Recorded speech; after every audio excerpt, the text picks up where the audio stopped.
Copa do Mundo de Cyclocross. Adivinha quem ganhou? Mathieu van der Poel, o Avatar. Como essa história tem se repetido, mas tiveram algumas coisas bem interessantes que aconteceram nessa etapa na Bélgica. Mas antes, essas imagens que vocês viram no começo, foi o meu tombo, o terreno que eu comprei hoje. Eu ralei um pouco aqui, cortei aqui. Sabe quando você está andando com a bike, parece que alguém puxa a roda da frente? Obviamente eu vou colocar um vídeo no ar, daqui um pouco tem um vídeo no ar. Falando da etapa de hoje, primeiro que na etapa passada em Namur, vocês lembram daquela história do Mathieu van der Poel descer da bicicleta quase com hipotermia, batendo o queixo, o Iserbyt também com hipotermia. O Tom Aerts, primeiro cara que fez frente ali, pau a pau com o Mathieu van der Poel, mas ele caiu na última volta. E eu ainda comentei o tempo que ele demorou, parecia que ele estava completamente desorientado, fadiga e completamente exausto. Mas além disso, ele fraturou 4 costelas naquele tombo. E mesmo assim ele completou em segundo. E na etapa de hoje, ele optou por largar e ele não sabia se ele iria completar a etapa de hoje, porque ele assumiu a camisa, ou na verdade o kit branco de líder da Copa do Mundo de Mountain Bike. Então é uma de Cyclocross.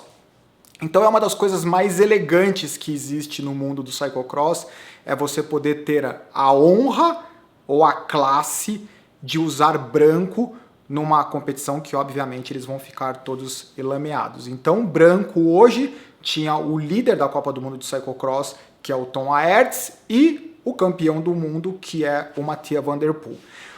Logo na largada, no primeiro cotovelo para direita, o Stybar, que é da The Koenig Quick Step, ele meio que se enroscou, não chegou a cair, mas ele atrapalhou. Eu não gosto de falar isso porque eu não gosto de ficar colocando culpa, alguém derrubou alguém. Mas ali na dinâmica, o Tom Aerts bateu na roda do Stybar e o Tom Aerts caiu, foi pro chão e ficou meio que puto. Isso foi a primeira coisa interessante da etapa de hoje, porque logo após isso, o Stybar ele começou meio que procurar o Tom Aerts para ajudá-lo. Então tem um momento, eu não sei se eu vou conseguir encontrar isso na hora que eu estiver editando o vídeo, mas tem um momento que o Stybar ele procura e tipo chama o Tom Aerts para vir para a roda dele, porque talvez ele tenha se sentido um pouco culpado, porque obviamente o foco do Stybar há muitos anos, 3, 4, 5 anos, é o ciclismo de estrada, então ele tá ali, esses caras todos são competitivos, mas ele sabe da importância e do posicionamento do Tom Aerts, que é o líder. Então eu acho que ele se sentiu na obrigação, ou ele simplesmente quis fazer, porque ele achou que era o certo, de tentar trazer, levar o Tom Aerts de novo para o grupo da frente. Só que logo nessa movimentação, a prova estava tão rápida que ainda na primeira volta se formou um grupo de 8, 10 caras. E esses 10 caras eles se destacaram de todos os outros ainda no meio da primeira volta. E o Mathieu van der Poel ele se mantinha ali com esses 8, 9 caras. E ele se mostrava relaxado, mas ele se mostrava zero preocupado em ficar entre os 5, 6. Na verdade, ele sempre se mantinha na 7ª, 8ª posição.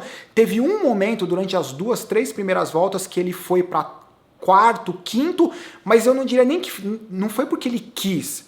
Foi porque a própria dinâmica, ele não errou, ele passou mais fluido em alguns lugares e ele acabou se vendo na 5ª colocação.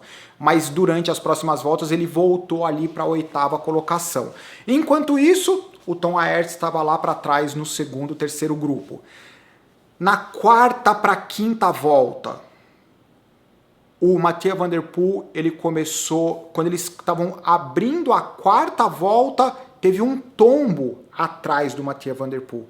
E foi engraçado que dá a impressão, pela dinâmica da imagem, no momento que o Mathieu van der Poel foi pedalar em pé, passou 1, 2 segundos, teve a queda. Então alguém deu uma desacelerada ou foi trocar de posição, alguma coisa, e enroscou, não na roda do Mathieu van der Poel, mas de quem estava atrás, e teve uma queda. Todos que escutaram o barulho olharam para trás. O Mathieu van der Poel, em vez de continuar a aceleração, ele sentou para olhar para trás, mas ele continuou sentado. né? Então ele poderia muito bem, ou qualquer um dos ciclistas ali, eles poderiam ter aproveitado o tombo para fazer um ataque. O que em nenhum esporte é algo que é legal, né? Não está na regra, mas geralmente não se faz isso. Só que esses códigos morais, tanto no ciclismo de estrada, mountain bike, cyclocross, eles têm sido esquecidos ao longo desses últimos anos. Então é muito bacana ver uma demonstração de respeito ou simplesmente não se aproveitar de um tombo para fazer uma movimentação. Daí o Mathieu Van Der Poel, eu acho que ele começou, bom, esse negócio está ficando muito perigoso, deixa eu começar a acelerar. Antes de fazer uma aceleração propriamente dita, ele só colocou talvez o ritmo dele, daí já foi para frente. Passou alguns segundos, ele fez a primeira aceleração. Eu tive a curiosidade de meio que cronometrar ou simplesmente acompanhar no relógio. Do momento que ele faz a primeira aceleração, passam 1 minuto e 20 segundos. Os atletas de trás, dependendo do momento do circuito, eles já não têm contato visual com o Mathieu Van Der Poel. 1 minuto e 20 segundos para conseguir perder contato visual com os melhores caras do cyclocross do mundo. É simplesmente algo estratosférico. O Avatar faz algo que realmente não dá para entender. E o engraçado é que assim que ele completa a próxima volta, a volta seguinte, que ele concretiza o gap, os atletas eles fazem a curva para entrar na reta principal e daí todo mundo começa a se olhar. O engraçado, quando um grupo de atletas eles começam a se olhar para saber quem vai fechar o gap e todos são de equipes distintas, é uma coisa.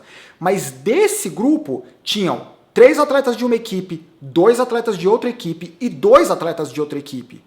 Se qualquer um chefe de equipe vê isso, o cara começa a ficar desesperado e fala assim, o que vocês estão olhando para trás? Faz força e leva o seu companheiro. Se tem alguém que vai vir, deixa o cara vir. Mas não dá para acreditar que você tem o Mathieu Van Der Poel na frente e você tem um grupo de 3, 4, 5, de 7 ciclistas de 3 equipes e os caras se olhando. Ou seja, existe uma competição muito grande entre componentes da mesma equipe. E isso no molde moderno do cyclocross, do ciclismo, do mountain bike, não pode existir. Porque os caras precisam renovar contratos, os caras precisam renovar patrocinador. Então o cara não pode colocar a vaidade dele de competir com um adversário da mesma equipe na frente dos interesses de alguém, da equipe. Então parece que não existem mais chefes de equipe que, desculpa a linguagem, que bate o pau na mesa e fala assim, é isso que você tem que fazer, desculpa. Parece que hoje em dia a linha do esporte profissional é ser compreensivo, é ser legal, deixar o atleta ter liberdade para ele tomar a decisão dele, só que na hora de renovar contrato, se não tem resultado, não tem contrato. E daí não adianta falar que tem equipes que são multimilionárias, como a Ineos, entendeu? Daí a Ineos não consegue dinheiro porque eles são bonitinhos, eles conseguem dinheiro porque eles conseguem resultado. E eles conseguem resultado porque eles obedecem ordens. Será que eu me empolguei? Acho que eu fiquei meio exaltado com essa parte, desculpa. Desconsidera essa parte. Enfim, o Mathieu Van Der Poel abriu a diferença e daí ficaram 7 caras de 3 equipes se olhando para decidir quem que vai fechar o gap. É lógico que ninguém vai fechar o gap do cara. No final das contas, para encurtar a história, passou o Mathieu Van Der Poel em primeiro, Lars Sueck em segundo e o Quinten Hermans em terceiro. O Tona Ertz terminou na 14ª colocação. No final das contas, na Copa do Mundo de cyclocross, ele continua em primeiro, líder, continua vestindo branco, e o Mathieu Van Der Poel saiu da 9ª colocação para a 8ª colocação. Eu acho que é isso, eu me empolguei ali no meio desse resumo, mas de qualquer forma eu achei que valia a pena essa informação. A Yolanda Neff, como vocês devem saber, ou quem não sabe, ela postou no Instagram, ela estava treinando numa trilha, perdeu o controle da bike, teve uma queda feia, algumas complicações, mas parece que ela está bem, já foi liberada, já foi para casa, e torcer pela pronta recuperação dela, ainda mais num ano que vai começar num ano olímpico. Eu acho que nenhum atleta, principalmente desse nível, né, a última coisa que a gente quer que aconteça com qualquer um deles, qualquer tipo de imprevisto que impossibilite com que esses atletas, todos eles, estejam na melhor forma possível, nas Olimpíadas. Eu acho que não existe nada mais gratificante de conseguir uma medalha num momento onde estavam todos os melhores do mundo. Eu acho que não tem coisa pior, não deve ter sensação pior. Imagina, você ganha uma medalha olímpica, daí você sai na capa do jornal. Ganha a medalha olímpica, mas o fulano não estava. Imagina, deve ser o sentimento mais amargo que existe. Eu acho que é isso, galera. Estamos entre Natal e o Ano Novo. De qualquer forma, boas festas para vocês. Tchau, bons treinos, bom descanso.